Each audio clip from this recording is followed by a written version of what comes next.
In his workshops, Sarkis describes his research-proven keys to organizational excellence.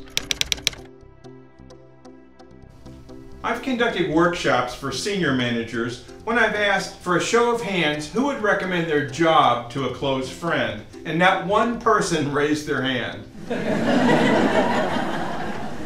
Are the right people in the right jobs? When you build a team, it's not about finding people who think like you.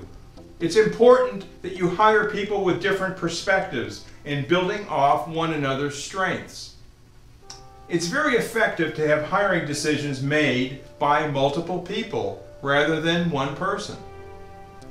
Now, in one organization we work with, subordinates commonly reviewed prospective bosses that were hired into the company. Does the person fit in? All new hires should be on probation. If they don't fit the culture, they're out.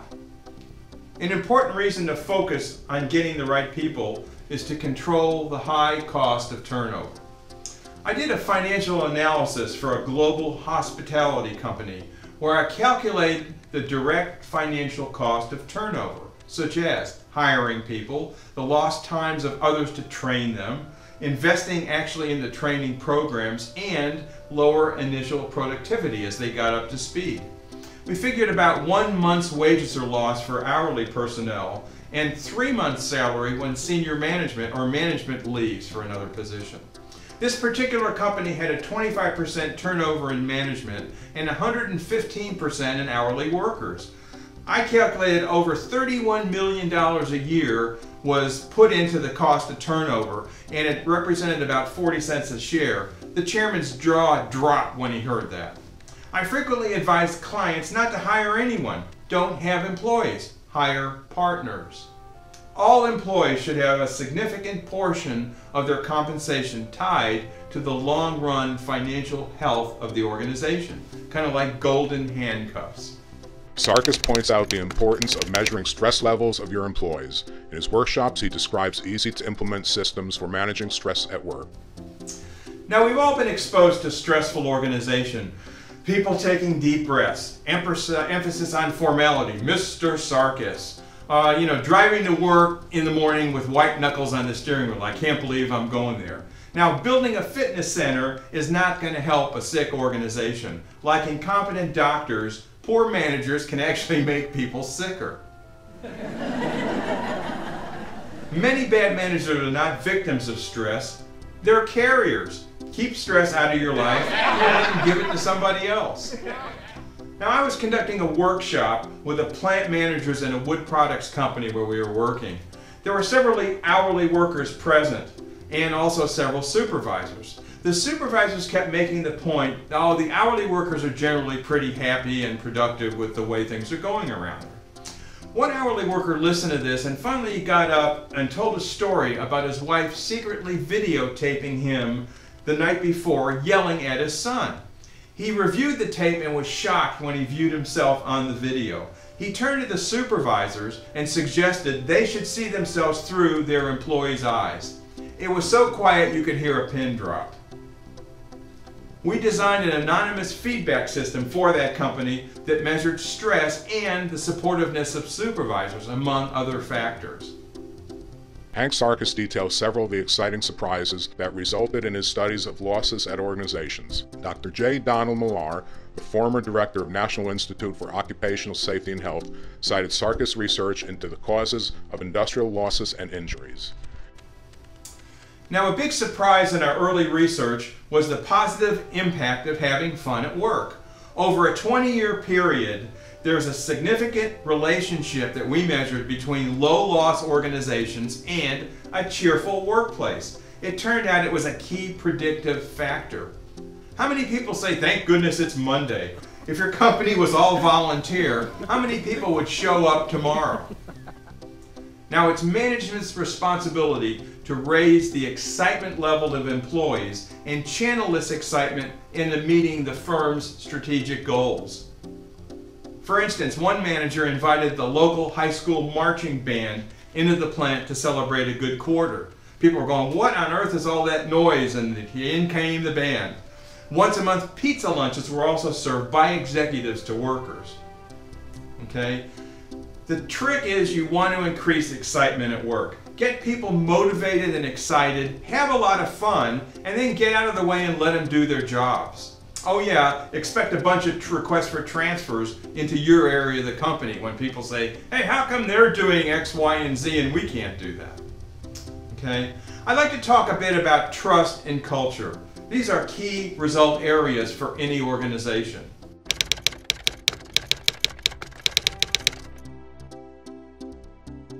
Now, the first step to creating a healthy culture is building trust with employees. This is straight talk, no hidden agendas, honest communications.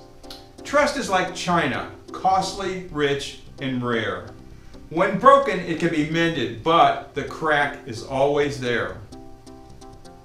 Like fine china, a superb culture is very rare indeed. In the 30+ years I've worked in the field, I can tell you it's very rare to find organizations that can maintain a strong culture over time. One outstanding example I'd like to briefly mention is the University of Texas MD Anderson Cancer Center in Houston, Texas. Now, I have no professional affiliation with them. I spent a few weeks there as a casual observer, unfortunately because a family member was diagnosed with cancer. Now, I dreaded traveling out of state to a strange hospital, but I wasn't prepared for what followed. An amazing facility, bright and cheerful. Staff that went out of their way to help. I could spend hours giving specific examples. An extremely nurturing environment. Their use of technology and scheduling systems rivaled anything I had seen anywhere in the past 30 years. While I was there, I snooped under the hood, looking at job descriptions, job openings, and saw references to operations research, quality management, technology, and the like. It was clear this didn't happen by accident. They did their homework and covered all the bases. Beyond that, you had an emotional feeling when you entered the hospital. It was like you were entering a cocoon. I didn't want to leave. Amazing culture. Absolutely amazing. Now, in most industries, there are 1 or 2 winners and a bunch of losers. The trick is to think big and start small. Also remember, people learn better with their eyes, not with their ears. There's an old saying in China that talk doesn't cook the rice. In his Strategic Planning Loss Prevention workshops, Sarkis describes key factors for organizational success. If you want to change behavior, you have to change compensation.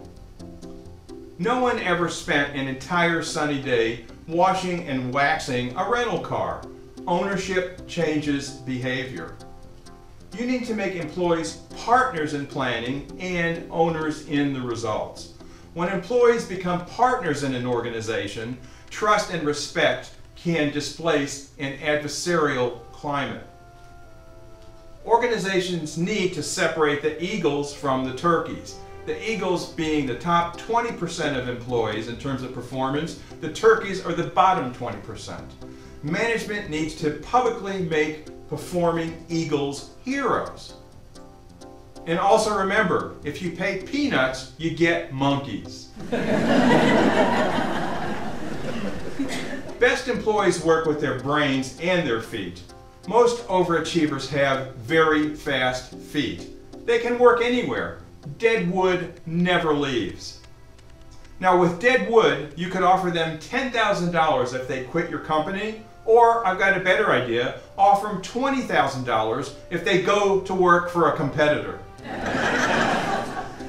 Another thing, you need to be aware of the articulate, educated, incompetent. This is the perfect person with the perfect resume.